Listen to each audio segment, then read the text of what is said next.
Hey guys, how's it going? Welcome to my video. All right, guys. Just want to give you guys a quick fix on an issue that I had the other day. So basically, I had this issue with my car, and this came out of nowhere. Actually, the car was like driving fine for most of the day, and went to a McDonald's to get something to eat. Came out about 30 minutes later, got into my car, and tried to start it, and it was not starting at all. There was no crank. There was no.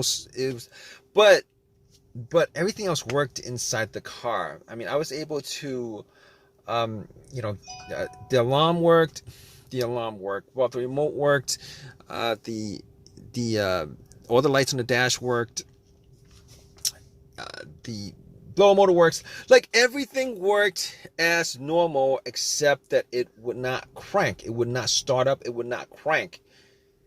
So that was a bit of a, an annoyance, a frustration that I was dealing with, and I was like, okay, this, this car has been pretty good. I've had virtually no issues with it. It's driven fine. There's no check engine light. Haven't had any issues with it since I had it. And all of a sudden, this came up where, out of nowhere, out of the blue, it just would not start up. So, I was a bit annoyed by it, but I had to solve the issue. So what I did was I turned on my headlights and went out just to see how bright the headlights were, because I wanted to gauge how much charge was in the battery. Maybe the battery had, maybe I need to change the battery or something. But the headlights were like super, super, super bright. So at that point, I was like, maybe it's not the battery, because I mean, for headlights to be that bright, there should be enough charge in the battery for me to do a slow crank. I should be hearing like some kind of crank, some kind of slow crank, but did not get any of that. So that had me scratching my head. I went back into my car, and pretty much what I did was, I was thinking that it could possibly be the brake switch. So what I did was, I have this little. It's called a brake lock, where it locks the brake, but it's like for security reason. But I use that to push the brakes, and then went out to see whether the brake lights were working, and the brake lights were working just fine. So I knew that it wasn't the brake switch that was the issue, which I kind of thought it was, but it wasn't. So after that, what I did was, I checked the battery, just to make sure, whether, the terminals were good, clean, etc., etc. Now, what I did notice was that the terminals were a little bit corroded. There was some white bluish stuff on there. So I had my Coke that I got from McDonald's, poured the Coke on the terminals, and had some napkins to clean it up. Now, the terminals were not super super tight. They were tight enough that I don't think that was the issue with it. So it was tight enough. I took the terminals off, poured some Coke on it, cleaned it with napkins, popped it back in, and for sure I thought that would actually fix the issue. Try to start it, it would not crank. Same situation, would not crank, would not start. So outside of that, I was like, okay, let's check the ground wire. The main ground wire, if you guys don't know, is the negative cable. Normally it hooks up to the frame of the car. So I was looking at the ground wire just to see whether there was any kind of just to see whether it was corroded, disconnected, rusted, or anything like that. There was a little bit of rust, but nothing that I thought would affect the electricity going to the battery to the car. So I was able to rule out that. So at that point I was like, let me rule out the battery completely, because I'm not wasn't 100% sure whether it was the batteries that was the problem. So I had somebody help me out with a jump. Had the cables on there for a good couple minutes, maybe like a minute, and then try to crank it. Normally, it should crank at least a little, with it hooked up, and it did not crank at all. So because it didn't crank at all, I knew 100% that it was in the battery. At that point, I ruled out the battery, the ground wire, and I also ruled out the alternator being the issue. Because normally, if the alternator wasn't charging the battery and the battery is completely dead, the test for the alternator is if you put wires to the terminals, it should jump the alternator and then have and then it should at least crank up. And once you take the cables off, the car would die. So at that point, I could rule out the alternator. I could rule out all those things at that point. So basically, what I did was I got back to my car and I'm like, I was still hoping that there was a really simple fix to the problem. So basically at that point, I was thinking to myself, okay, I have an OBD2 reader, a $19 OBD2 reader that I got from Walmart.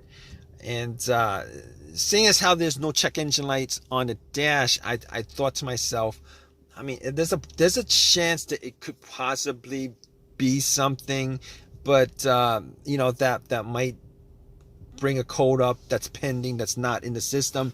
So what I did was I hooked the OBD2 up and made sure that it actually went through and scanned the whole entire ECU, which it did. It scanned the whole entire ECU. No codes popped up, no pending codes, nothing at all. And at that point, I was ruling, as many things out as I could. And at that point, I ruled that out. Okay, so after that, I was thinking to myself, there's a couple other things it could be. It could be possibly be the fuses or the relays. All right, so I got to the box where the fuses and relays are and checked out all the fuses just to make sure that there were no blown fuses or anything like that.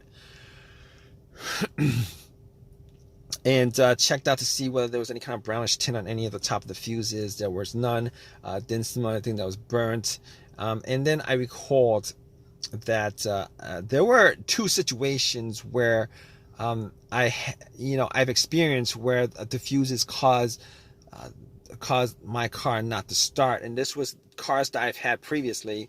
One of those situations was the car that I had, there was no power at all to the car, nothing was on, etc., etc. And in that situation, it turned out to be the main fuse that was blown. It was the main fuse that was blown. Once I swapped that out, it actually fixed everything. But that's not this situation here, because I was getting power to everything else except it wouldn't crank. It wouldn't start, it wouldn't crank. So that was in the situation. The other situation where where there was a fuse issue that caused no start was the car would crank but it wouldn't turn over. It would crank but it wouldn't turn over, and that fuse turned out to be either the CPU, the fuse to the CPU, or the fuse to the fuel pump. Now that unfortunately wasn't the quick fix for this car, because there's no cranking. This car is not cranking. It's not cranking at all. So that wasn't the problem. At that point, I was thinking to myself, all right, we've eliminated a lot of things. Let's go with the next most obvious thing, which is the relays. And I actually thought it may have been a relay that would be causing the issue. So basically what I did was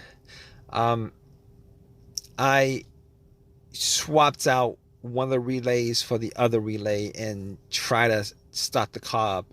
And unfortunately, it wasn't an easy fix because it didn't start up.